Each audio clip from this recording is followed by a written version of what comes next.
from the ring to the real. We talking that truth. Laughs get loud when the crew cut loose. It's a cookout. Where the takes stay hot and the game stay wild. The cookout. Wrestling talk with that family style. The cookout, cookout, cookout, cookout. Come for the wrestling, stay for the chaos. Workhorse Wrestling Network. Let's go. With ALWCM, Sammy and Anika. Hot topics cooking, no chaser, no filter. Fire games popping, debates get reckless. If you ready for the madness, then pull up a seat. Workhorse Wrestling Network. This is the cookout. Hello, and welcome to the show. This is Workhorse Wrestling Network. You're gathered with us this fine Tuesday evening for the Cookout Podcast, where we talk about what's cooking up in the world of professional wrestling. Yes. As you can see, Sammy Joe is back after a stint on the injured reserve list. He is officially back and healthy. We were supposed to have CM with us tonight, but I don't know. Maybe she's passed out. So if it's just the two of us, I think we're going to actually talk NFL football and the upcoming draft instead of professional wrestling tonight. But I got holes in my face, but don't call me a hole face. a little bit of housekeeping real quick to get us started. If you're new to the Workhorse Wrestling Network YouTube channel, hit that like button. On this video, it helps a lot. Hit the subscribe button. Hit that bell. That means you'll get notified every time we put something up on the YouTube channel. If you're with us on Twitch over there, give us a follow. We appreciate you wherever you're watching or checking in. Dolores is here.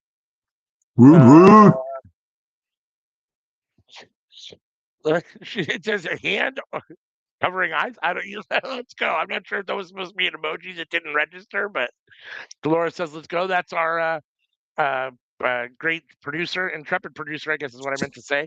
Fearless producer. So covering eyes. Every graphic you see, the song you hear in the intro, the outro, Dolores does all that. Dolores has a great YouTube channel, A Pink Girl Living in a Pink World. She drops her link here in the chat. You guys should go over and check her out. Please go support her as well. So our music is so fire. It gets me bumping before the show starts. I love it. Right? I agree. I was very excited when I heard that the first time. I was like, oh, this is cool. So Dolores did put all that together. So thank you, Dolores. We love you very much here on the Wrestling Network. So let's see. Like I said, normally we do talk wrestling, but I know that with the draft, the NFL draft, 2 weeks away? A little over like 10 days. 10 days. Sammy Joe for sure is definitely pumped up. I'm curious to know. I know that his team has a big pick in the first round, so curious. There's rumors we're going to be trading up too. Curious to know who he thinks his Kansas City Chiefs will be picking. If CM does end up showing up or we get a third workhorse, Anika's working, so it won't be her. We can always readdress what we're doing if Anika or CM doesn't want to talk football. But, well, it's just the two of us. We're going to talk some football. Well, here's the question. Is it who the fans of my team want, or is it who I think the GM of the team wants? Because those are two different answers. We can definitely talk about both of those things because I think they're definitely two different answers as usual. As quite often it works, especially in, with fans and sports teams and stuff. Often there are players that we want that our teams will not take or don't take. It's often a sense of frustration sometimes, depending on your team and what they do and what you think they should be doing. So since you're kind of the one that's super draft guy, let's call it that way. Let's call it that. Workhorse Wrestling Network's draft guru guy. Why don't you lead us? How do you want to do this? What do you want to do here? How do you want to do this? What do you want to talk about? So I'll go ahead and say who the first person off the board is going to be. Fernando Mendoza, quarterback. He's getting drafted to the Raiders. That's so signed, sealed, delivered. They also signed Kirk Cousins recently, who played okay last year for Atlanta at the second half of the season. And I know there's a lot of talk about whether Mendoza should start or not, whether he will start or not, who's going to be his starter day one. I know that there's a lot of rumors about Mendoza's mental acuity, and that the idea is that he seems smart enough to potentially he could start right away. Well, But if you're the Lakers, I mean, the reason that they're rated the Lakers, if you're the Raiders, the reason that you have the first pick in the NFL draft is because you're not a very good team. And what's happened in the past with a lot of not very good teams that take players that take quarterbacks, especially in the first round or with the first pick, even more, is that because they don't have a very good team, those guys end up in situations where it's not overly successful for them, where they're not in a situation where it's a situation where they can really thrive, right? The offensive line is probably poor. The running game is probably poor. There's probably numerous things that take place that make the team poor. And it's tough for a quarterback, especially a rookie, to come in and get acclimated to the league and, develop in any way, shape, or form while you're getting pressured every time you hold the ball, all those kinds of things. So it seems to me to make sense if Mendoza is your future and you're the Raiders and you really believe that he's your guy for the next 10 to 15 years, let Kirk Cousins start this year, or at least start the beginning of the season, and let Mendoza kind of get his feet wet a little bit, watch and those kind of things, and pay attention. If Kirk's getting sacked 3 times a game because they can't keep him upright, then you definitely don't want to stick Mendoza out there to suffer that. So, what do you think? I What's Mendoza? I think a big thing is to it that Mendoza and Cousins are pretty similar. And a Yeah. big factor of them bringing him in is a mentorship thing. And that if they do end up swapping the quarterbacks in a game, it's not going to be a huge change that the rest of the team's going to have to work around. It's going to be here's 2 very similar guys, have at it.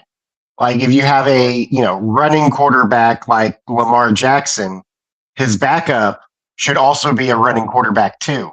Because if the rest of the team is having to deal with a completely different style by the quarterback changing, it's not going to end up well. Yeah. No, I So completely agree with that too. I think the Raiders will be pretty well safe regardless of whoever is the starter and whoever is the backup. Like they will be pretty well secured either way. So I like this move from them. And yeah, great mentor for Mendoza to have too. Like Yeah. Cousins has been around the block. Yeah. Yeah, no, I definitely agree with that. Cousins is a solid quarterback. I think he should be the starter. I understand quarterback is the biggest position on the team, right? And it's where you have to basically make a splash if you want to be successful. And so I understand that that's why they do these things like take Mendoza with the first pick of the draft. Me personally, I just with the history of what I've seen with my own eyes and first picks and those kinds of things and first round draft pick quarterbacks, I don't know that I would do it myself. I think there's other positions that seem to do better right away, or that you can get potentially a guy that's can make a bigger impact right away. And you don't end up. I don't know. I don't know. I feel like when you look at the Brock Purdy's and the Tom Brady's, and I'm not saying those aren't anomalies because there's a lot of guys that go later that don't do anything, but you can find those diamonds in the rough if you're looking, in the third and fourth and fifth round, sometimes even later. So I don't know. There's so many good guys in the draft, and not that Mendoza's not great. When you're the Raiders and you need everything, I don't know. It's tough. It's tough. It's tough. I hear what you're saying, but there's also the caveat that in the NFL, there's maybe 5 starting quarterbacks that weren't first round picks. Yeah. Like, it's not an easy thing to hit. Like, even dudes like Jalen Hurts getting picked in the second, and, it really feels like those guys are anomalies. And then, when you get somebody like, Brock Purdy being, Mr. Irrelevant, the last pick in the draft, that's crazy. But even just, Dak going round 4, round 5, that's really rare too. Yeah, that's true. This is true. This is true. Dak got drafted about as late as Brady did. Yeah, I think Brady was a little bit later, but yeah, pretty close. I mean, Dak was still definitely, dropped a few rounds. And he went a lot later than I think, a lot of people thought he was going to go. And he's been better than I think his draft where he was drafted. He was a steal where he was drafted. Mm-hmm. So yeah, I mean, I guess we'll see what happens with the Raiders. I mean, in theory, Mendoza and Genty should be nice together. They got Brock Bowers. They've got some pieces that are nice that, in theory, if they can get an offensive line to keep Cousins and or Mendoza upright and, Yeah. create some holes for Genty and the defense can play okay. I mean, maybe they can have at least a better. Oh. So. They made so many offseason moves on the defense. The biggest question about the Raiders right now is their offensive line. And the Raiders fans are really split on that, on whether the O line is good or the O line is bad. And Right. we'll find out. What about the next team, the Jets? Another team that basically needs everything. I mean, again, you're not picking in the 1 or 2 spot if you're a solid team, right? So they got a ton of holes. And they made some interesting offense. They made some interesting moves in the offseason and got rid of some players that I was kind of surprised. It's like, what exactly are the Jets doing over there? So No idea. And they need basically everything. they do. They do. They have plenty of draft picks this year and next year too. But yeah, I think that the name of the game is just taking the best player available every single pick. Yeah. So who you think that is? Who you got them taking? If I were to guess, I'm probably guessing Arvell Reese. Yeah, gonna go defense. Yeah, 3-4 linebacker edge player. I think he's a better linebacker than he is an edge, but he fits the sort of 3-4 mold that the Jets like to run. Yeah. And if they don't take him, then the Cardinals will take him. That's the way I feel about it. If he doesn't go second, he goes third. Sports Illustrated has the Jets taking Carnell Tate, wide receiver, projected Oh, in the second spot. Which I mean, really? it's fine. Yeah, I mean, that's what they said. That's what that side says. So I don't know. I mean, you already have Garrett Wilson, right? And you've got Brees Hall on the offensive side of the ball. I mean, I feel like you got to do something on the defensive end. And I think Reese can be a big time playmaker. So I agree with you. I think Reese is the better pick. But I mean, Tate is definitely the best. I mean, they've been talking about him being the best wide receiver in this draft, so by far. And he was definitely a very good wide receiver in college last year. So I mean, I don't think you can go wrong with Tate. I just don't know. I'll go. He is the best wide receiver in the draft, but I won't go by far. I think that the next two dudes are very close, and if you're looking for a plug and play player, I think that the best in the draft is probably Lemon. Yeah, you think so? If you're looking for a plug and play, like Mekhi Lemon is like JSN coded.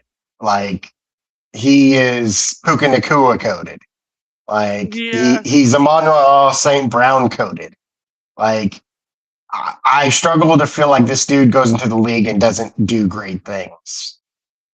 Yeah, I mean, those are a lot of special names you named him with. And he definitely has some of those same skills, but him and Garrett Wilson are kind of similar, right? I mean, Mekhi Lemon's smaller. Garrett Wilson's a bigger receiver, but Mekhi Lemon plays across the middle of the field. That's where Garrett Wilson does a lot of his work is in the middle of the field. He's not really an edge kind of, sideline guy either. So, I mean, honestly, I'd probably put Tate more into the Garrett Wilson category. Between those two, I think that Tate is much more like Garrett Wilson. Size-wise, but Tate is also I think Tate's a little faster and got more breakaway speed, a little bit more of a deep. If you're looking for breakaway speed, my pick would actually be Tyson. Yeah. Yeah, I mean, I think Wilson's, I think Wilson's already a very good possession receiver. I don't know that they need what I would call Yeah. another possession type receiver. But again, Mhm. the Jets have I a history of see. not drafting great either. So we'll see what they I, do. s- So. I see Jets drafting a wide receiver, but I see them drafting a wide receiver at like pick 16, their second first round pick, not two overall. Yeah. I think the Cardinals at 3 end up with Reese if the Jets don't take him at 2. I don't think he falls past the Cardinals at all. I mean, No. I think Reese is But, probably the best defensive player in this draft. I mean, and so oh, I wouldn't say you know, that, but the best defensive player in the draft is a safety. So, I mean, yeah, maybe. I mean, I don't know who you're talking about, but maybe. I mean, um, but I think Arvell Reese is a good spot. I mean, Arizona's a good spot for Reese. uh-huh. And If then Reese is gone, I would guess that they probably go offensive tackle because Cardinals could definitely use O line. yeah, I mean, again, another team that probably needs a whole lot of quite a few holes, right? So, Uh-huh. wherever you can get the guy that you can plug in and play the best, like you said, the most plug and play ready guys are the ones that the Cardinals need, much like the Jets as well as the Raiders. So, which is my only hesitation with Fernando Mendoza, right? Like, I get that he's your future potentially, but like, and maybe he is a plug and play guy. Maybe he's that ready, but I don't know that the Raiders are plug and play ready to put their future in right away like that. Like I don't know. Like if it's me and someone's gonna get beat up, I'm gonna let Kirk Cousins get beat up for a year or two and not Mendoza. You know what I'm saying? Well, I try to get that Yeah. offensive line better. Well, I try to do so. Let's Well, see. what I will say is Raiders did make a lot of great moves in the offseason. So, like, they should be night and day different than they were last season. Should be. What do you think about the Titans at 4? I think that Titans are overconfident. Titans fans are wanting to go with Jeremiah Love, and I'm just like, their quarterback got sacked 55 times last season. Yeah, Um, like, why isn't O line their focus? But like, they're the Titans for a reason. They draft in the top 10 constantly for a reason. Like, why should I expect anything different? Jeremiah Love's probably the best player in the draft, and yeah, he's going to go to a team that won't be able to use him. It sucks, but it is what it is. nope, I tend to agree with that completely. What about 5 for the Giants? So, rumor is that the Giants and the Chiefs are in talks for the Chiefs to trade up. Okay. And who do you Chiefs So, want at number 5? So let's say the Chiefs were to get number 5. Who do you guys want? Or who do you want them to um, take at 5, and who do you think they'll take at 5? okay, so the fans want David Bailey for some reason. Okay. I disagree. I think that he doesn't fit the team at all. I think it's a bad pick. And if we draft him, he'll likely be a bust. That's how I see it. The GM of the team, I think, wants Sonny Styles, who is the number one linebacker. He is probably the third best player in the draft. He's phenomenal. He's great. Love the dude. I wouldn't be mad. Who I think we're actually going to get with the coach, speaking up and being like, this is who we're taking. I think it's going to be Ruben Bain. So if the Chiefs move up to 5, you think they're moving up to get a Reuben Bain. And you Yep. like I Bain think, better than Bailey. hands down. Like, yes, Bain has short T Rex arms, but he can actually set the edge and stop the run. Yeah. Yeah, no, I mean, definitely the run is definitely Bailey's, Achilles heel, but I wouldn't say that he can't play the run. I mean, that's a stretch. I mean, I think he'll be I fine mean, against the run, and what he gives you I off the edge think is pretty amazing. I think he's going to get manhandled by offensive tackles in the NFL. I think the benefit that he's had is he's been going against college players and against a lot of schools that aren't, that good. And so he's been able to shine. But That's not going to happen in the NFL. It's not my fear for him. Yeah. So let's say that the Chiefs don't trade up and the Giants keep number 5. Who do you think they go with at 5? The Giants. Well, there's three big standouts. There is Sonny Styles, like I said before, the number one linebacker. I'd say third best player in the draft. Dude is phenomenal. They could go Carnell Tate. And the other player I think that they could go with, the number 2 player in the draft, number 1 defensive player in the draft, Caleb Downs, the safety. Yeah. All those are solid picks. I mean, the only thing I would say is just you just went Carter, last year, the year before, and hasn't panned out. Mhm. Plus, you got Thibodeau who's still there, right? Yeah, I mean, so I mean, I don't know that that's. I mean, I Oh, don't know. well, Me personally, you got Jackson Dart right here. You're trying to keep up, right? I think they got to go offensive line. What's his name? Francis Magoa or whatever his name the Marigoa. best offensive line. Yeah, Magoa. There you go. I mean, it just seems to me to make sense. I mean, you put all Mm. your eggs kind of in the Jackson Dart basket. Um, I mean, Tate's nice because you don't know what's up with Neighbors coming off the injury. So I mean, and Gary Tate could be nice, but their offensive line is struggling, and they got to keep Jackson Dart. I mean, it doesn't matter if you have Carnell Tate if Jackson Dart's on his back. So right? I mean, so I Huh? don't know. I mean, all those guys are great. I mean, I mean, I those are names that I'm hoping drop to the Cowboys. So I'm not ready to hear those names come off the board yet. One of those names, I mean, it won't be Sonny Styles. He'll be off the board, but maybe a Caleb Downs gets as far as 12. I don't know. For me personally, I kind of would hope that the Cowboys, I think Downs and or Styles is definitely a game changer. I like Downs a little bit more. I mean, I like Styles more. Styles is not going to be there, so Downs could potentially still be there either at 12 or at maybe 9 or 10 if you want to trade up a little bit. But I think Styles will be off the board way before then. So Cleveland at 6. Carnell Tate. And if Carnell Tate is gone, then I think they will go O line. Yeah, offensive or SI has them going offensive line. Spencer Fano.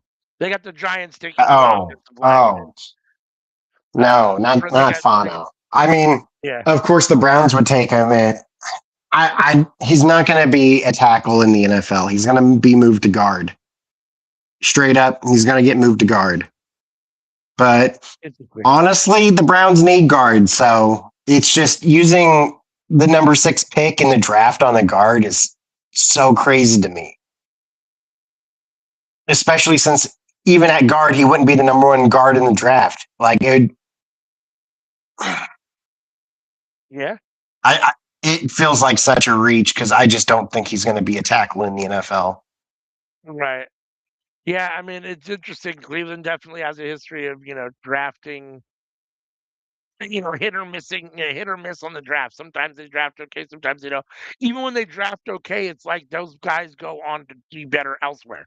They don't thrive with the Chiefs or with the Browns, but then they go on somewhere else and have good careers. So it'll be interesting to see what the Browns do. I don't have much faith in them, just in general. No. A team in my division at 7, the Commanders. SI has them picking Makai Lemon at 7, which is interesting. Him and if Um, Scary Terry's healthy, I mean that's not bad. I mean the two of them together is nice. I mean, so things I could see them do. So, like, if the Titans don't take Love at 4, I could definitely see Love going to the Commanders. Yeah. I could also see them going for any of those star defensive players. Like, I could see them going Downs. I could see them going Styles if Styles is still there. I could see them going David Bailey.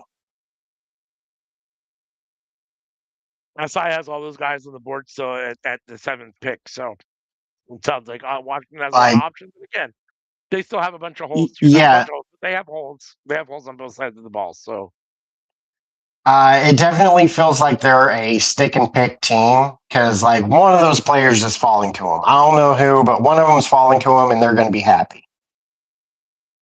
yeah, for sure. The Saints at 8. SI has them taking David Bailey, unless Tate or Lemon is still on the board.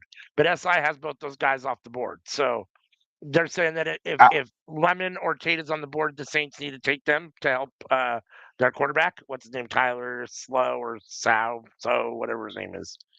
Yeah, shut. So, but they got Bailey going to the Saints because both Tate and Lemon are off the board. So it's fine. I mean, I don't see it. I mean, yeah, the GM might, but like from what I hear, like Saints fans are so against getting a wide receiver. Like I don't understand personally because I'm like, you need more than one wide receiver, but like they're not in that headspace of yeah. it. At Definitely 9, seems like they're looking at going D line, specifically edge if available. yeah. No, again, the Saints have a lot of holes everywhere, and to help their young quarterback, definitely, a Tater Lemon would help. But again, the same kind of issue.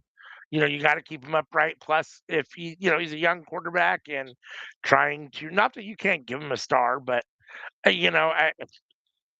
it's tough because you got to start, a young quarterback and then a young wide receiver trying to both, become stars together. And sometimes that works. Don't get me wrong. You got the Aikman and the Urban situation. You got other teams, other situations where that's worked out plenty of times. But there's plenty of times where it hasn't worked out also. So, Yeah.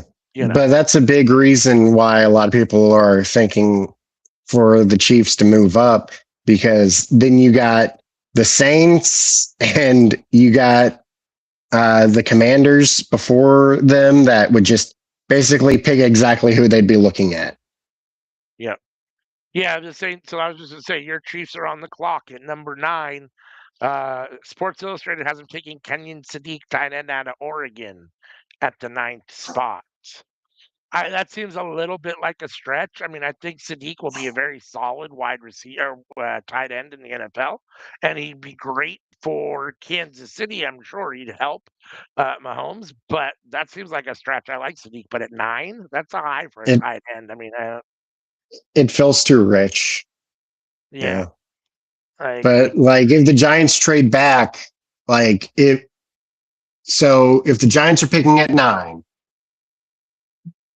well, the Giants would absolutely love, Styles or Tate or uh, getting a Love or a Downs. Like there's a lot of potential picks for him, but at the end of the day, I think the Giants would be happy with like a Makai Lemon, honestly.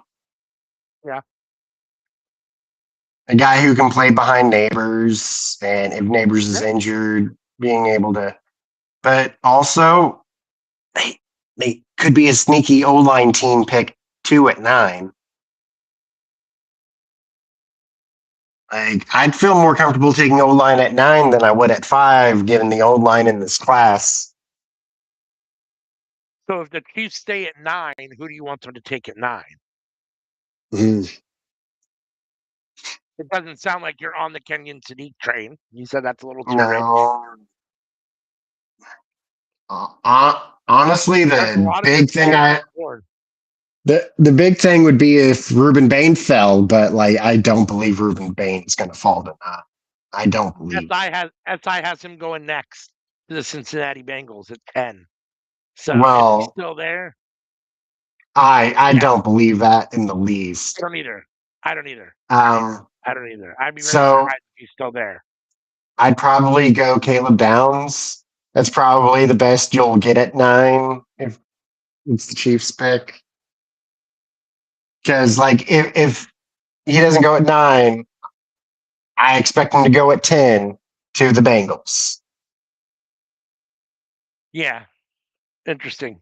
So yeah, they got Bengals at 10 taking Bain at 10, which if he's still on the board, I don't see why he wouldn't, although you still got Styles and Downs on the board, which is interesting at 10. So that looks pretty good for my Cowboys because with only one pick in front of them, the chances of getting the Styles or Downs is pretty good. So, and Uh-huh. according to SI, the Dolphins, who I have no idea what the Dolphins are doing right now. I mean, in the offseason has just been bizarre for the Dolphins. So, and They are finally doing a rebuild, which has been needed for a couple of years, and they're finally doing it now. It's a little late, but they're finally starting it. The problem is that you're doing a rebuild at the same time that the Jets are. So we'll see who wins out in that game. But it is currently the Patriots and the Bills' time to shine. So they just have to bide their time, wait, and hope to develop and get some good picks. So if I were to guess, I'm going to guess that the Dolphins either go cornerback or wide receiver, but probably cornerback. SI has them taking a wide receiver, which I find very interesting. I mean, I guess you got Malik Willis and you got to bring somebody in to help him, but like, why trade Jaden Waddle then? I mean, I just the weird things that they've, and I'm not saying that Jaden Waddle is, unnecessarily a definitive number one, but I think he's a solid, 1-2, and I just don't know why you get rid of him just to take another young wide receiver. Like that seems odd to me.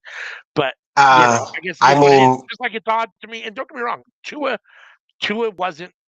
His numbers aren't great, and I know he has concussion issues too. But like Tua's only been in the league 3 or 4 years, and you're already cutting bait to rebuild again with a guy that's completely way less unproven than Tua and Malik Willis. So I mean, I don't, the whole thing is kind of weird. I don't know.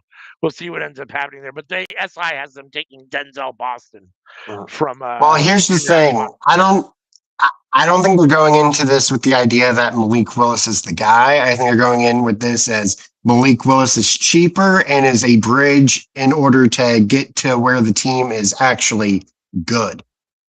Yeah, I suppose that's possible.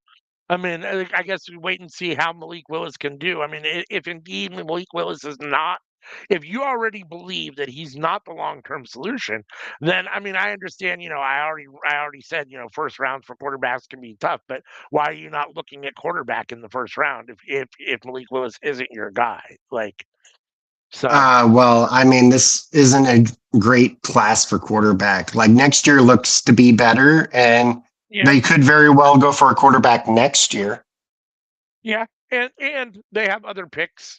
The Ty Simpsons of the world will probably still be there in the second round, or I don't know what their next pick is, but I'm sure they can get a quarterback as well later. But I don't think quarterback is a concern for them this year. I think that they are fully gonna run Malik Willis at least for this year, and if it goes terribly, they'll do a quarterback next year. Yeah, no, I tend to probably agree with that. So 12 is the Cowboys. And on SI's board, they have Sonny Styles falling to 12. If Sonny Styles falls all the way to 12, which he will not, then the Cowboys would be stupid not to take him. If they spend more than 2 seconds on the clock choosing to whether even thinking about Sonny Styles if he's available, then they're way stupider than I thought they were. And if Sonny Styles isn't available, and if both Styles, if Styles isn't available, but Downs is, you got to take Downs too. Either one of them, who's ever available between those two. And if both of them are gone, that's, I guess, Mansour Delane at quarterback, at cornerback. Will probably be the next one. There's a lot of guys. Tough. If Bain drops, I'll take Bain. If Reese drops, which he won't, but if Reese makes it to 12, obviously take Reese. And I'm not as down on David Bailey as you are, so I'm not necessarily opposed if Bailey was to drop. Linebackers much more of a need for us than edge, so I'd rather have Styles or Downs. But I'll take Reese or Bailey or Bain if any of them drop. Any of those 5 players. Downs is a safety.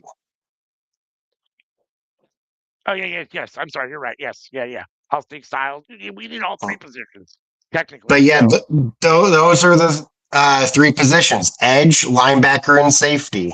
So it just becomes a question on who do the Cowboys have the most confidence in. At this pick here, it very well could be cornerback. So if we're looking at edges, you got like Akeem Mesidor and Keldrick Falk. Yeah, I think Mesidor will be there at 20 potentially. I mean, if you could get, Styles and Mesidor at 12 and 20, that's pretty nice. I mean, I don't know if Mesidor will top 20, but I don't think that Downs will make it this far in the draft. So the Cowboys for safety would be looking at like Thieneman. or oh shoot, I'm forgetting the other dude's name. McNeil Warren. McNeil Warren's the other guy. Those are the choices for safety, and then the choices for corner is Mansour Delane and Jermod McCoy. They're not going to go McCoy. Which I mean, you could say whatever you want to, but they basically said we're out on McCoy. They're not interested in taking someone that could potentially be a red shirt, not be able to play. Depending, I mean, he says he can play and he looked good during his senior day, but you never know. So I think they're kind of out on the risk. They did that with Ravel and it hasn't worked out yet. So I think they're probably a little nervous about whatchamacallit, but we'll see. Again, if Styles or Downs is there, I think you got to go either way. If Styles is there, Styles, I think, is the easy pick. I mean, that to me is the easiest pick. Unless, of course, a Reese or a Bane drops. If both Bailey and Styles are on the board at 12, you got to go Styles over Bailey, I think. But if Reese or Bane drops to 12, I think you go Reese or Bane over Styles. But if Styles is on the board and those guys are gone, you got to go Styles. So I definitely disagree on Reese because I feel like Reese is a 3-4 defense player and the Cowboys are 4-3. And I feel like he's not going to be a good fit. Yeah, I mean, I think it's a question that doesn't really matter because he's going to be gone. My only issue is just, when you're as bad as you are on defense, and I understand that it is what it is, like it's hard to pass on potentially the best player on that side of the ball in the draft, right? Even if he doesn't potentially fit your scheme, like he's probably good enough you can get him to do what you want him to do or somehow make him. Christian Parker's worth his weight in gold as a defensive coordinator. He'll find a way to use Reese that would make the team better if he's still there. So that's my only issue with passing up, potentially the best defensive player on the board when you do need something at that position. Like, I mean, yes, you might not fit your scheme perfectly, but you need that position and he's the best player in the draft on that side of the ball. Like, it's tough to pass that. It doesn't matter though, because Reese isn't going to be there at 12. There's just no way. I don't think Reese or Bane and or Bailey will be there at 12. I think all three of those guys will be gone. I think there's a much better chance of Styles and or Downs dropping to 12 than either of those three. So, and I'm convinced you have to go defense with that pick. I think you have to go defense with the first two picks. It's just a question of whether it's safety, corner, or edge. I agree. I mean, the talking heads, they have teams do their 30 visits with 30 guys or whatever, and one of their 30 visits was with Tate. And they were like, ooh, Tate and Lamb together. But it's like, dude, your offense is already so loaded, dude. I mean, even if you put up 40 points, teams are just going to score 50 on you if you don't do anything on defense. Like, you have to do something on and what they've done in the offseason has not been enough. The Kobe Durant's of the world it's not enough. The Rashard Garys are not enough. So no offense to those guys. Those guys are going to help out, but Jalen Thompson will be a nice addition. But like those guys aren't enough. Like we need something, especially at the position. Man, I forget who it was I was watching, but I was watching a thing and they had Kenyon Sadiq to the Cowboys, and I was just like, "What in the world are you smoking?" Like they have Ferguson. Ferguson is solid. They just extended Ferguson. Ferguson's one of the higher paid tight ends. Like you're not using pick 13, I believe. No, pick 12. You're not using pick 12 on a tight end when you're already paying tight end so much and you have so many needs on defense. Exactly. Yeah, and I agree with that. I would be very surprised. Oh, not Tate. It wasn't Tate they brought in. It was Omar Cooper Jr. I'm sorry, the other wide receiver. That was the one they brought in for the meeting, not Tate. So I'd be very surprised if they didn't go defense in both 12 and 20. So, and the Cowboys have a history. If they don't go defense at 12 or 20, they're more likely to go offensive line for some reason. Even though their offensive line is pretty good, they can still always, and the Cowboys love to go offensive line in the first round. So that's one of their big things. So I don't know. But 13, the Rams, they got the SI has them getting Mansour Delane at 13, which, for them is nice. I mean, the Rams are a solid team. I mean, they'll be, the Rams. I mean, I'm trying to think. One player away potentially from a Super Bowl. Is it a right tackle you guys could use? Yeah. I mean, there's a couple little spots. I mean, Guyton hasn't been, Tyler Guyton's a solid player, but he hasn't been the Uh, big splash that they were hoping for. So I don't know if you would move him to another position and bring in another guy, or potentially just have him compete, for someone at that spot. But yeah, I mean, there's been there's a couple little issues potentially at the offensive line. But that being said, the offensive line is pretty solid. So as you saw, yeah, Mike Williams had a really good year last year, and Dak wasn't sacked all that much. So from what I you know, remember, the Cowboys' interior is like one of the best interiors in the entire league. it has been in the past, yeah. I mean, they should still be very solid in the interior. So, Yeah, I was just and trying to remember if it was the left tackle or the right tackle that there was question marks about. But like, if you have 4 or 5 like good to great offensive linemen, like O line's not really a concern. Like, yeah, I I, agree. I agree. And you can be really good with 3 really good offensive linemen and 2 that kind of just hold their weight, right? I mean, so if uh, you've got 3 or 4, that's really good. Most teams don't have 3 or 4 star offensive linemen; they just don't. So.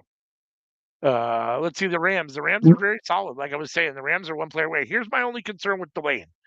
I don't know what's going on with Puka Nakua, who just went into rehab, who's been having some troubles this offseason. And I'm assuming he's going to be on the field and playing, but like, I mean, if you're the Rams and you really think this is Matthew Stafford's last, hurrah or big chance your window's closing with Stafford, you may try to go offense here to try to, if something happens on that end with Puka, you got a Tate if he's still on the board, a Lemon, or I don't know if those guys are going to be on the board at all. Mark Cooper Jr., but I could see them potentially maybe looking at offense. But Delane would be nice too on the defensive end. I mean, you can't go wrong with Delane. So. their DB room is solid now because Yeah. they re-signed that one safety and then they signed the Chiefs' 2 starting corners. Yeah. So like their DB room should be like all good. Honestly, their entire defense should be good. Like I can't really think of any needs on the defense. Like they need a offensive tackle. They might need a backup running back, but yeah, it seems like their biggest need is wide receiver because if there's problems with Puka and like you got issues with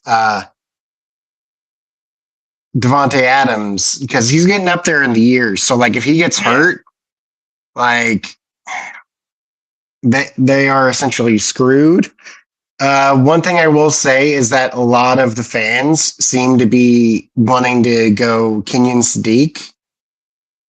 My only caveat to that, though, is that Rams did draft a tight end with their first pick last year.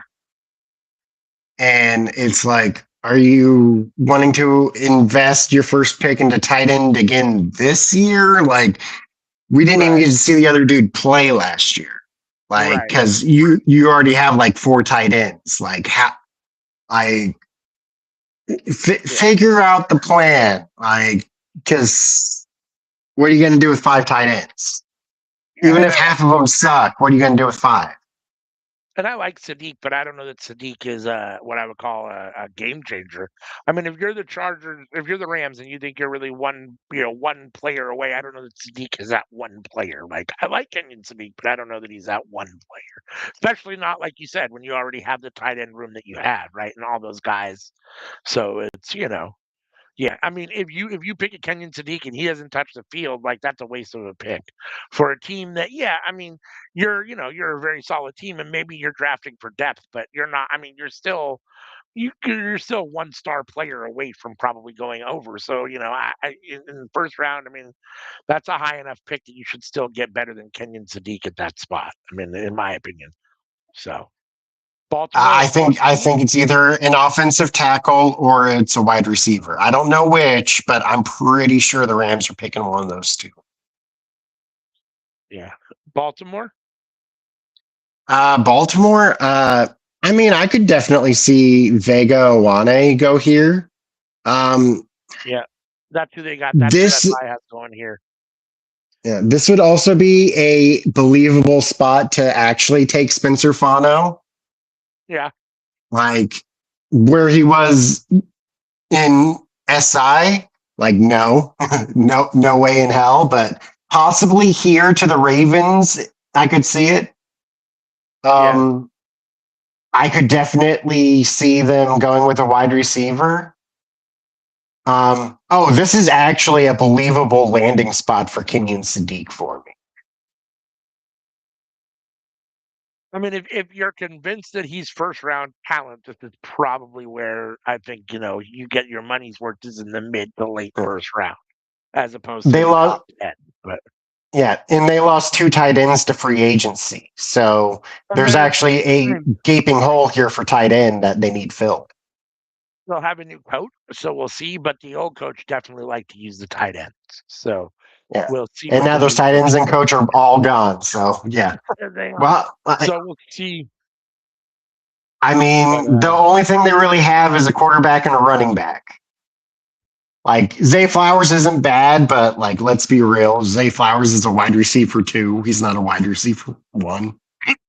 I would agree with that. I would agree with that. I mean, getting Derrick Henry is nice, has helped a lot for Lamar Jackson, but he needs a big offensive weapon. I mean, like a wide receiver. I think he needs a big offensive weapon, a wide receiver. So if one of those guys are available, a Tate, a Lemon, a Cooper, I could definitely see them doing that. But Tampa Bay at 16, they got them taking Jordan Thompson or Jordan Tyson. Sorry, I apologize. Jordan Tyson Oh, from Arizona, wide receiver from Arizona State.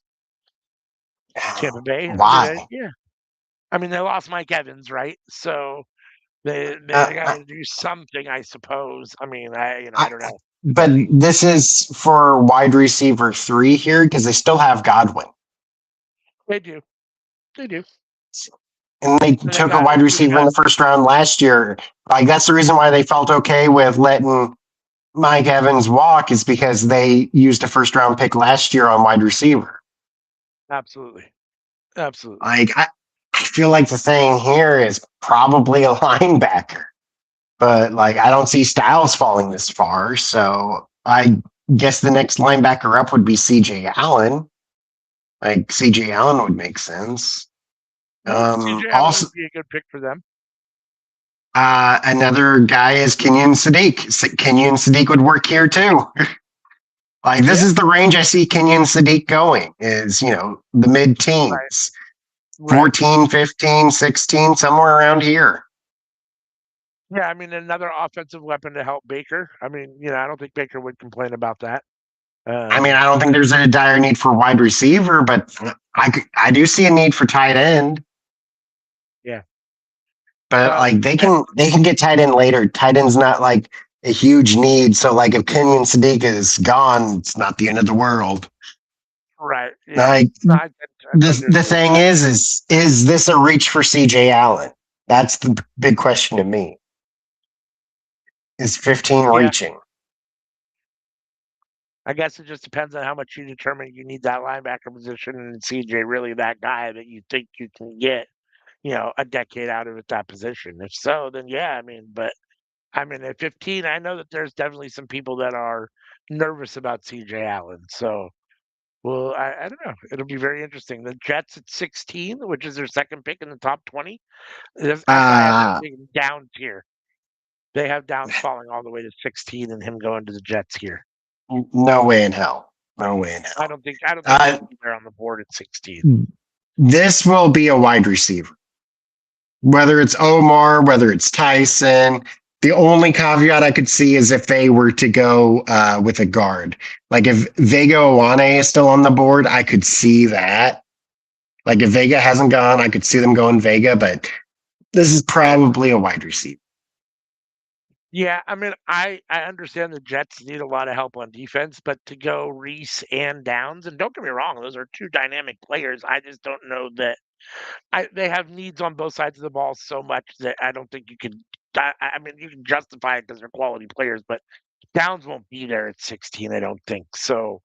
Um, the chance to He, get he- both those guys is probably very slim. So I agree. I think they probably got to go offense at 16. he's debatably the best player in the draft. I have him number 2 after Love. I have Love number 1, but I have him Downs as the second best player in the draft. I don't see him falling all the way to 16. I just don't. I don't think so either. Detroit at 17. SI has them taking Blake Miller, offensive tackle from Clemson. Now I could see them going with O line. I definitely could see them going O line. Blake Miller, however, I see Blake Miller like being like pick 30. Okay.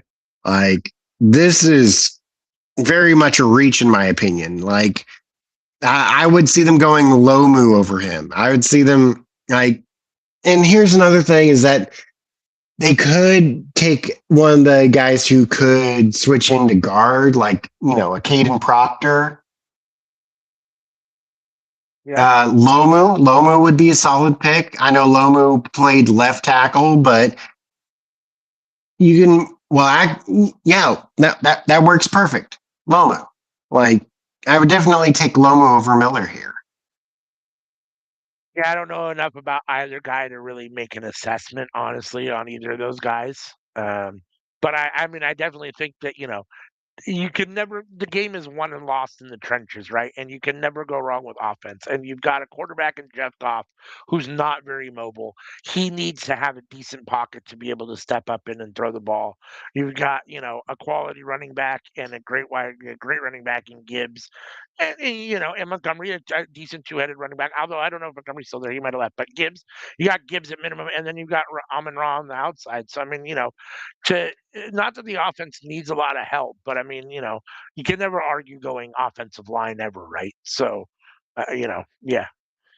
Minnesota at 18, going Emmanuel McNeil Warren, according to SI.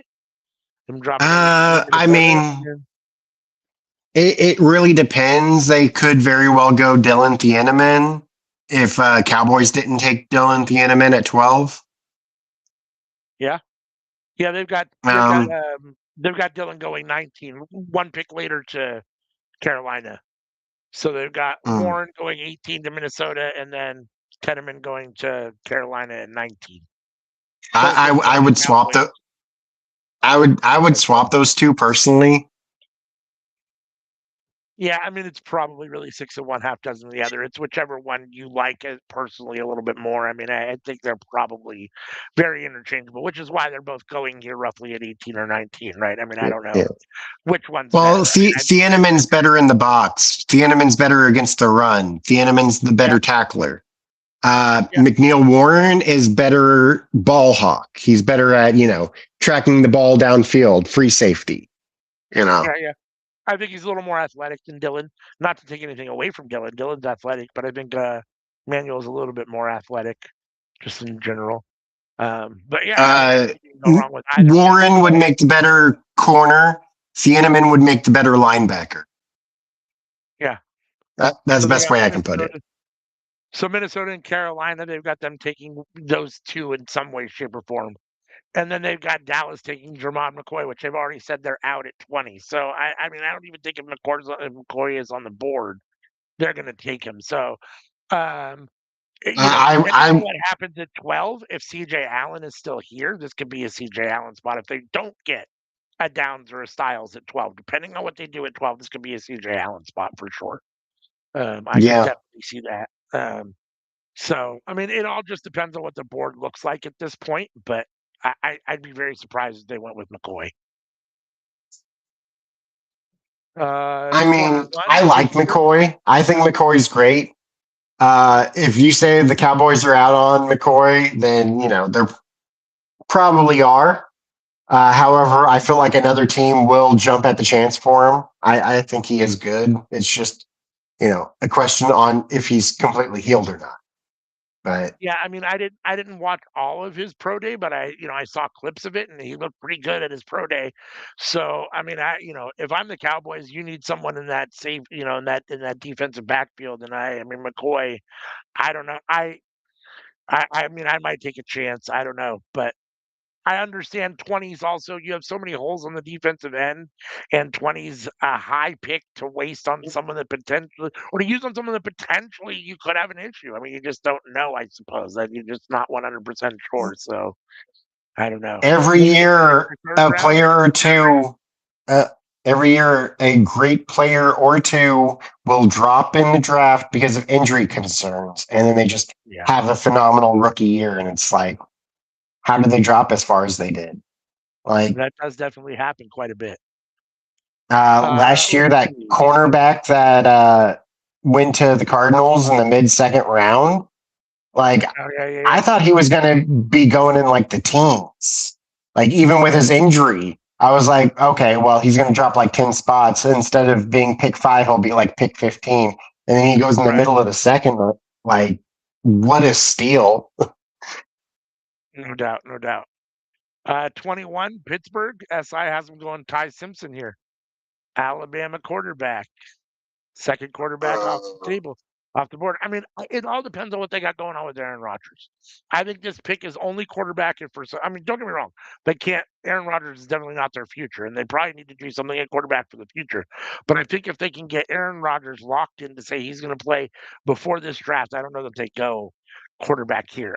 That being said, Ty Simpson's probably the second best quarterback on the board. I mean, that could be debatable, but he's probably the second best quarterback on the board. And if you need a quarterback, I mean, it is what it is. So, what do you think? My, he's like 23, but he's only played like 10 games. And he was injured half of the season that he did play. And it's just like, I don't know if I've seen enough from him to really judge. Yeah. Like Chargers. he had half a good season. Like is half a good season enough to go in the first round? Right. Sure. I mean, he had a really good combine, apparently. Take that for what it's worth. I don't know.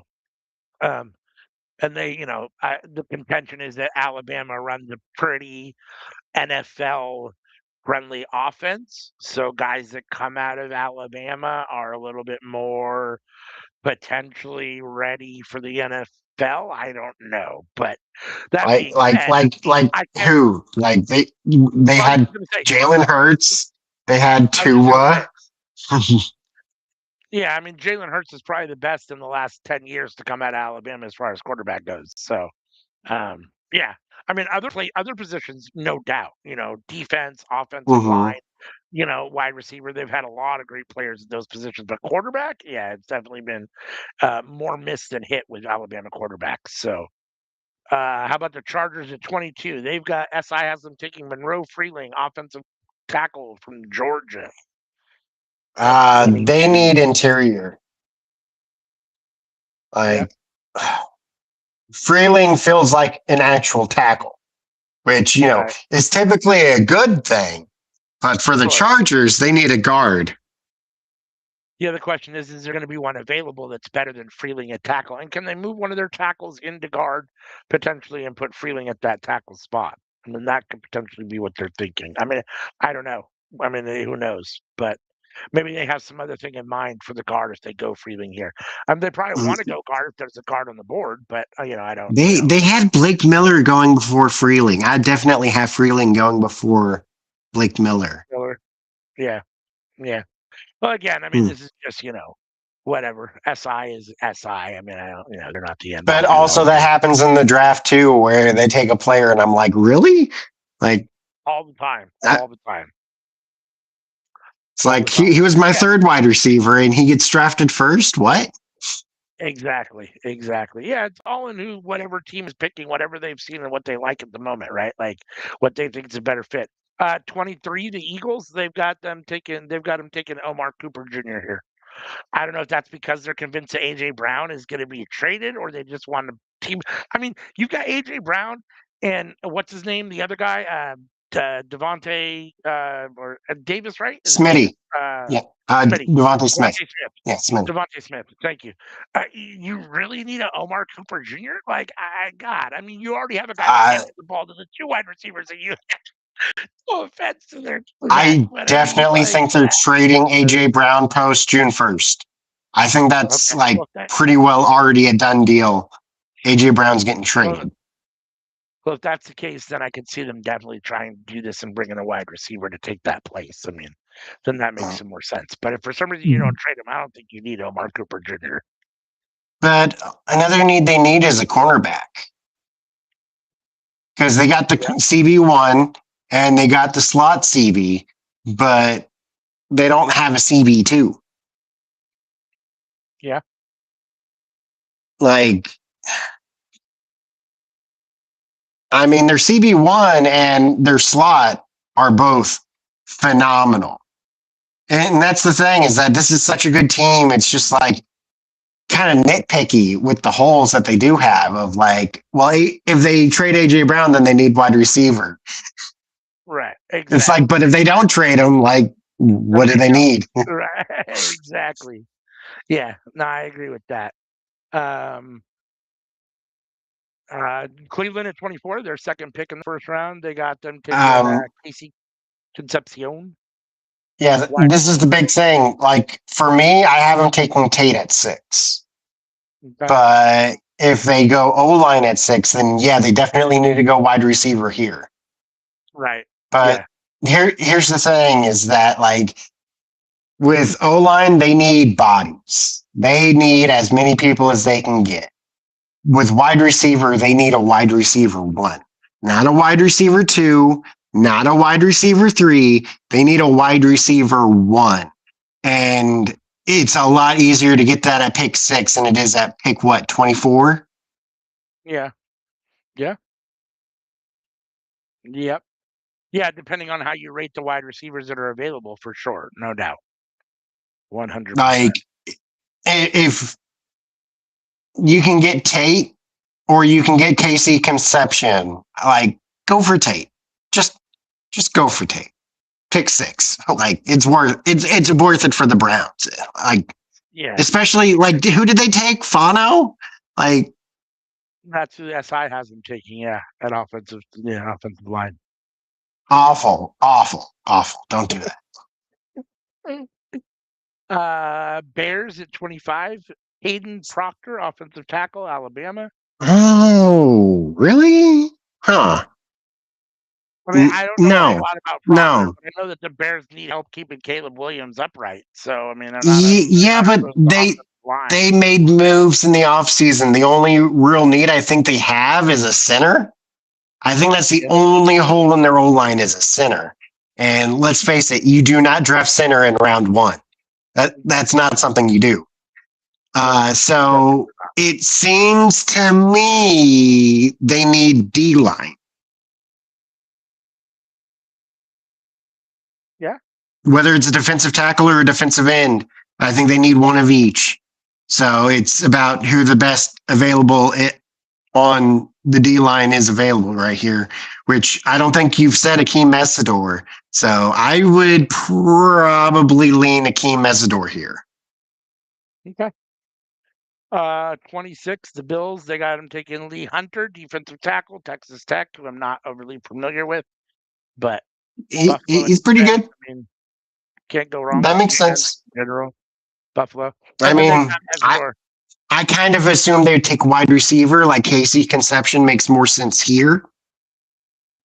They definitely do need some help. I mean, on the wide receiver in the wide receiver room to help Josh Allen.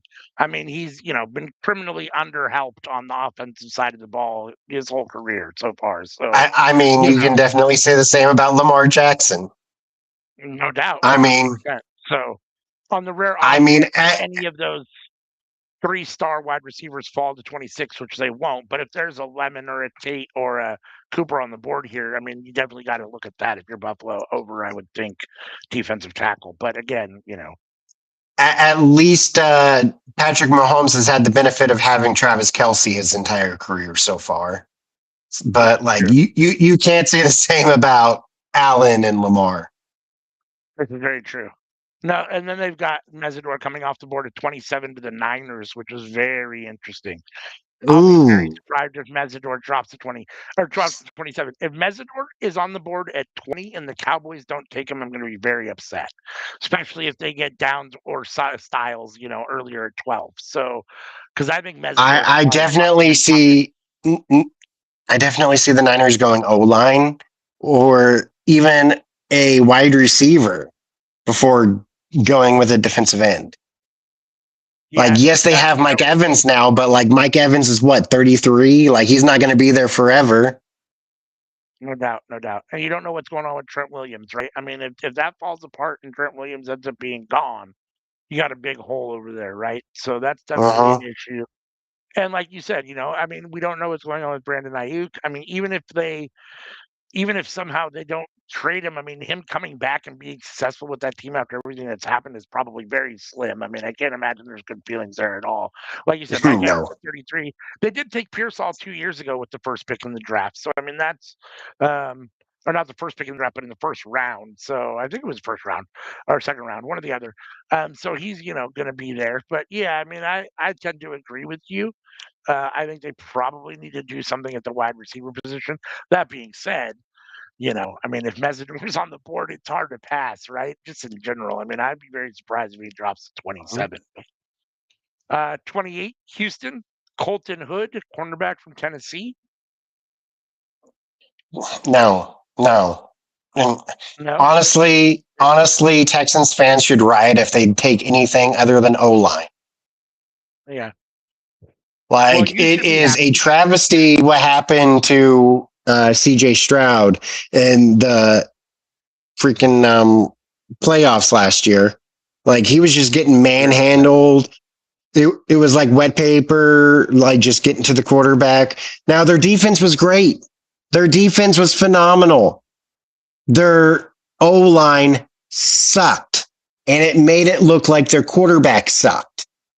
So either A, you address the O line, or B, we're just going to continue to assume that the quarterback sucks, which personally I don't think he does. I think he just has no one protecting him.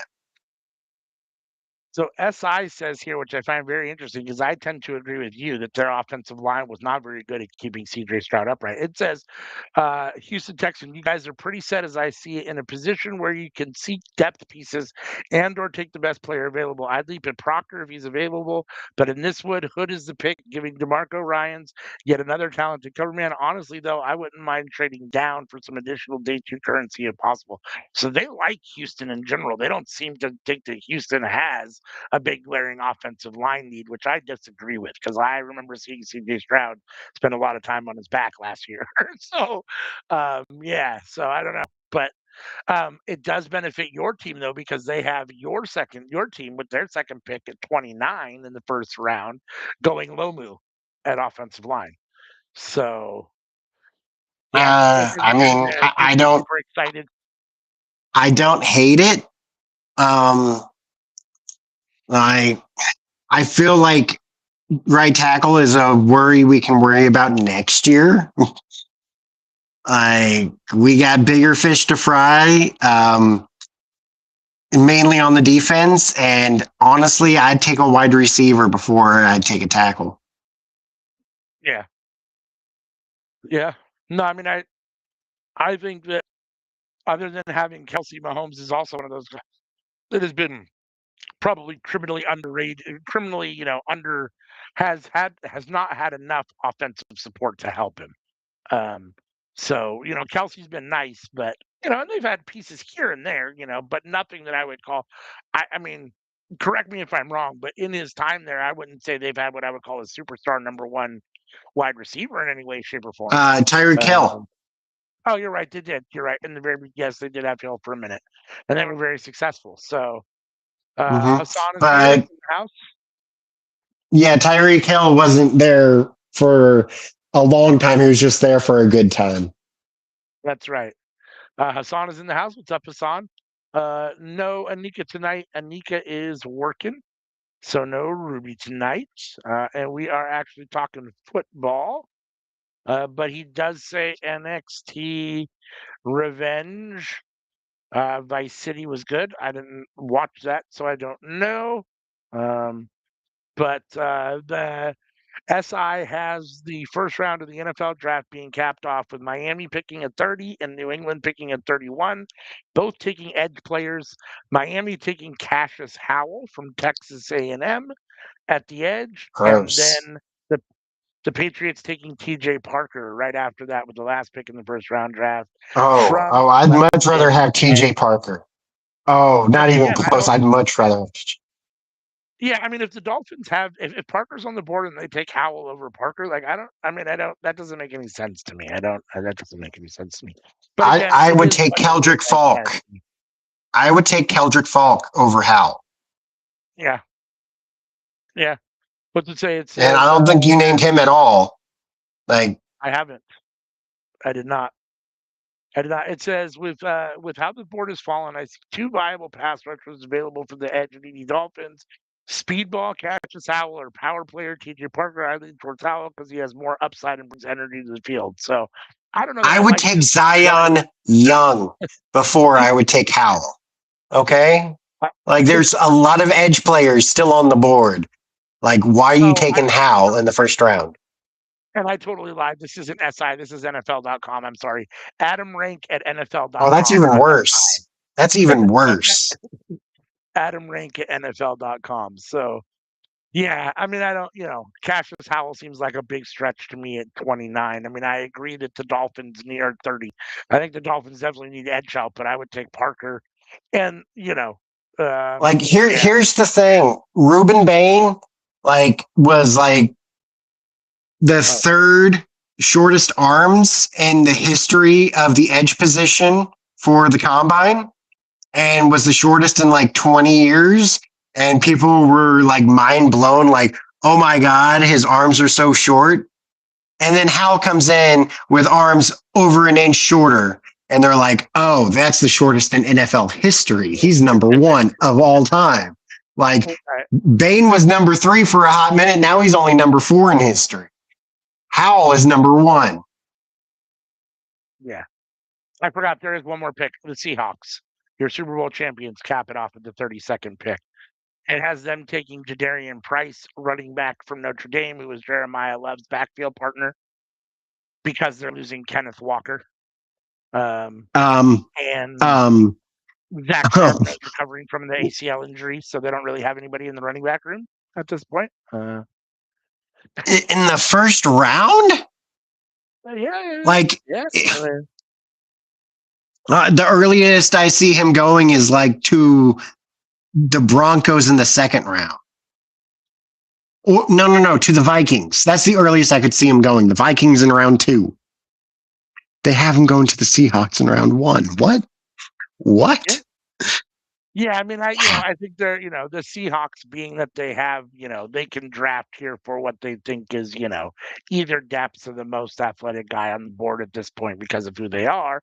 I don't know if I agree that that's Price. I don't know enough about all of these guys to say that or not, but yeah, I mean, you're losing Walker and Charbonnet is injured. So, I mean, your running back room is definitely thin. I just don't know, you could probably get Price later. I mean, I don't know how quick Price is going to be off the board. I don't know when the Seahawks have another pick, but you'd think he'd probably still be there depending on when that is. So, NFL.com, very interesting mock draft on their end. Obviously, we didn't agree. The Sammy Joe mock draft was not in agreement with NFL.com.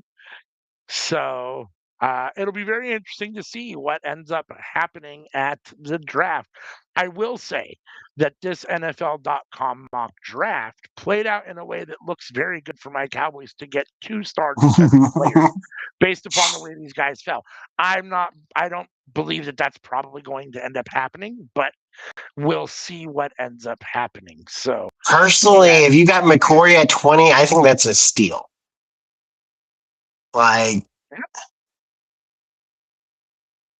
Yeah, I mean, is there a risk factor? Yes, but there's also the potential that he is a top 5 player in this draft too. No doubt. No doubt. The bigger the risk, the bigger the reward, right? Yeah. I agree with that. If he was healthy last season and he played he would hands down be the number one corner on this board. It's because he spent the entire last year on injury that he is below Mansour Delane. Yeah. Mansour Delane would not be over him if McCoy had been healthy. Yeah, no, that's I agree with that. I agree with that.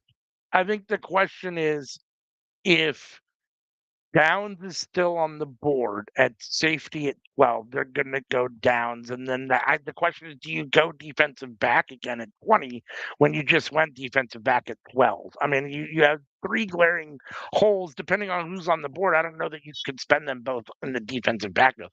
Not that having both, Caleb Downs and Delane wouldn't be very, very nice, but you still have a big hole depending on what you could do in later rounds at both defense and edge, or at linebacker and edge. So I hear what you're saying, but it's not just like two cornerbacks. It's a cornerback and a safety.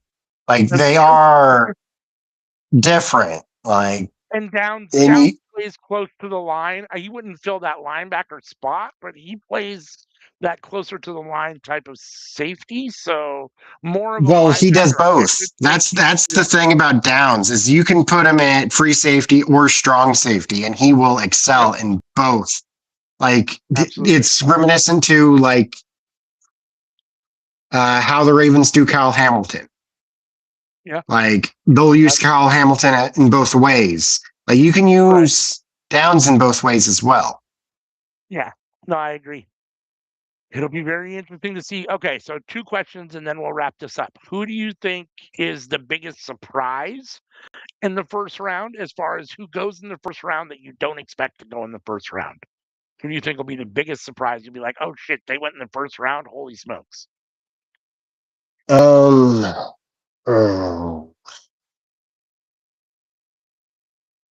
trying to think.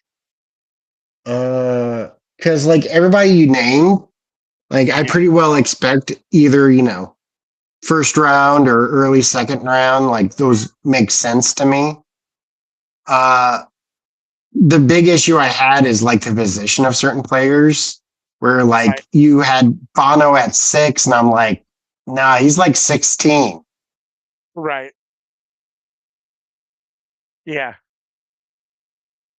Yeah. I mean, I'd be very surprised if CJ Lewis doesn't, if Lewis doesn't go in the first round at some point. I think that would surprise me. I'm surprised he didn't go in this mock draft. Are you saying CJ Allen? I meant Allen. I apologize. CJ Yeah. Allen. Too many names, getting them confused in my head. But CJ Allen, I'd be very surprised if he doesn't go in the first round. I'm surprised he's not somewhere in the first round on this mock draft. So I think I don't see that as a surprise. But based on this mock draft, for me, that would be my surprise is getting into the first round. I'd be very surprised if he's on the board after day one. I think the biggest surprise of a name that you said was Howell being in the first round. Yeah. Now, like he has the tape that like I'd be surprised if he's not second because like he has a good tape, but his measurables, his physical body, like that's something you can't teach. That's something that, that's what he has and you have to work with it. It's just, I don't see him being successful in the NFL. And with that in mind, like how can you draft somebody in the first round if you don't believe they'll be successful? Yeah. No, I agree with that. I definitely, you can't pick, no matter who you are. I mean, I guess unless you're the Seahawks who won the Super Bowl last year or, whatever. I mean, you have to hit in the first round. I mean, you just do. Like, those are picks you can't afford to just not hit on, right? I mean, there are plenty of teams that don't, but that's not for a lack of effort. It's just, whatever the case may be. The idea is that those first round guys have to be hits, even in the later picks, even in those high 20 picks. Those guys have to be impact players at some point, the first year or two. I mean, that's why you're picking them in the first round. I mean, it just, So. Oh, the biggest name though has to be the running back that you said at 32. Like, ain't no way. Like, I think he has a better chance of going in round 3 than he does in round 1. Like if I'm betting money, it's round 2. Like I absolutely think round 2 is where he goes. But definitely a better chance of him being round 3 than round 1 in my mind. Yeah.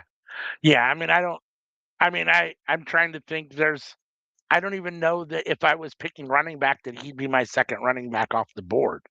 Yeah. Because so far you've Well, only had two running backs between Dave or Love and Price in the first round here. So that's, I mean, there's a lot of good running backs out there. So I don't know about that, but but that's a great what do you point. He think? might not even be the second running back drafted. Yeah, exactly. Who do you think is going to be a surprise drop? If you had to pick somebody that's like been mocked to be in like say the top 10 that you think might end up dropping to 20 or 30 or even out of the first round, is there anybody you could think of that you could see being a surprise drop where you're like, holy shit, I can't believe they're still there at 25 or something? I mean, last year was the cornerback who was injured. So this year, I guess it would be McCoy.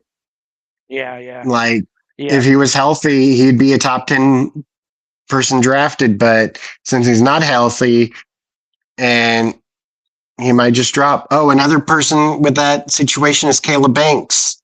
Caleb Banks, if he was healthy, he'd probably be the number 1 defensive tackle on the board. But because he has that injured foot, he's probably yep, going around 2. yeah, yeah, yeah, yeah, for sure, for sure. Yep, yep. I'm trying to think. Yeah, I don't know. For me, if Mesidor makes it all the way to 27, drops to 27, that's going to be. I'll be very surprised if Mesidor makes it out of the top 15. I'll be very surprised. But again, I mean, it is what I it is. won't. The reason for it is because he's like 25. Yeah, Like, by the time that his rookie deal is up, he's going to be like 30 29. years old. Yeah, I'll be almost 30 years old. Yeah. But dude, the talent on the field is insane. Like I don't. I mean, man. I mean, even if you get 5 good years out of him, I mean, at 25, this dude's a grown man. He's not 18 or 19. He's ready to come in and play. He knows what to do. Like, I mean, he's ready to go head up with all these other grown men, right? He's not going to be Yeah. intimidated because he's a 19-year-old kid or a 20-year-old kid that's only played college for 1 season, right? Like, Yeah. it is He's the this is he's the a seasoned opposite of football Keldrick player. Falk. Exactly. Keldrick Falk is Yeah. super young, but he's also super green. Like, I Right. wish that Keldrick Falk would have stayed in college 1 more year to get more seasoning to him, because you're basically going to have to continue to train him when he gets drafted to your team. Like, he's not going to be ready to plug and play day 1. Messidor can plug and play day 1. Falk, you have to Right. actually train before, but Falk has the highest upside to him, though. Like, Sure. in 3 years' time, out of all these defensive edges in this draft, Falk could be the best in 3 years. The Yeah. problem is you got to train him for 2 years before he gets there. Sure. Yep, yep. That's always the trade-off, and especially depending on where you're drafting and what your team needs and all those kinds of things. So, no, I mean, I think we basically we reviewed the first round against our picks against this NFL.com mock draft. I think that they had a lot of picks that I didn't necessarily see going where they were going. Like, I'll be very surprised if Tate goes 2 to the Jets, but Oof. like I was saying, this draft lays out very well. I mean, I think in general it lays out well for both your Chiefs and my Cowboys. So, in that regard, just the way guys have gone. I mean, definitely guys that I would hoping will fall to 12 and 20 look like they'll be there. So, for the Cowboys. So, anything else you want to say before we do some housekeeping and get up out of here? Let the people know that WrestleMania is this weekend. it is Also, be indeed. on the lookout because Workhorse Wrestling Network will be doing our Hall of Fame at some point. At some point. That's At correct. some point, we haven't discussed when, but at some point when we can all get together, that will be a thing we will be doing. Definitely, definitely. Did you watch Dynasty from last weekend? I did not. I have not seen any wrestling since coming on the show. Oh, okay. All right. All right. All right. Well, if you have a chance, check out Dynasty. It was a solid show. Oh, I enjoyed absolutely will. Dynasty. I definitely enjoyed Dynasty. So, all right. So let's do a little housekeeping. Let's see. It is Tuesday night. So make sure and join us every Tuesday night for the Cookout podcast, where we come together and talk about what's cooking up in the world of professional wrestling or whatever's going on. Sometimes we'll do an off topic like tonight. Me and Sammy just kind of took apart the NFL.com mock draft for the NFL coming up here in a week and a half or so, and talked about we thought should go in those spots. So, I mean, it was decided very last minute just because it's only the two of us. If anybody else was here, we wouldn't have done it. This is correct. But we definitely do stuff besides wrestling sometimes too. But to join us every Tuesday night, 7:30 p.m. Pacific, 10:30 Eastern, for the Cookout. Friday night fights starting at 5 p.m. Pacific, 8 p.m. Eastern. Anika and Sammy Joe, now that he's back off the injured list, should be back watching SmackDown in real time, giving you their real time reactions to the show as they watch it. And then on Saturday mornings, as a general rule, 7 a.m. On the East Coast, 10 a.m., 7 a.m. on the West Coast, 10 a.m. on the East Coast. Myself and Anika, and maybe Sammy, if he's coming back. I don't know if he wants to do Winter Circle or not, but we review Dynamite and Collision. Having a third person does help, because there are definitely times where we have the same, we need someone to break the tie on who gets the win for that week. But we review Dynamite and Collision and give each show a grade and then declare a winner for that week between the two shows. And so that's our basic rundown of shows. You can check us out on the social media platforms. You can go to all those places and just check us out, or if you want to, you can scan this QR code that will take you to Linktree, and from Linktree you can get to all of our social media from one location. We're happy to interact with you. We love interacting with you guys. You're the best part of Workhorse Wrestling Network, so come over and check us out on all these social media platforms. And last but not least, if you want to listen to an audio version of the Cookout podcast, you can. Our great producer Dolores downloads the audio version from the show and then uploads it to the podcast platforms that you see on your screen right there. So you can listen to us as you're doing your chores or you're out driving around in your car. Wherever you want to, you can listen to our golden vocal cords here at Workhorse Wrestling Network. So I think that's the last one, unless Sammy Joe has anything else to say to the people. What Dolores To the people, does, I'll just say peace, love, and rock and roll, my dudes. We will cut out the lights, and until next time, peace. That was a cookout. Came for the wrestling, stayed for the chaos. ALWCM, Sammy, Anika.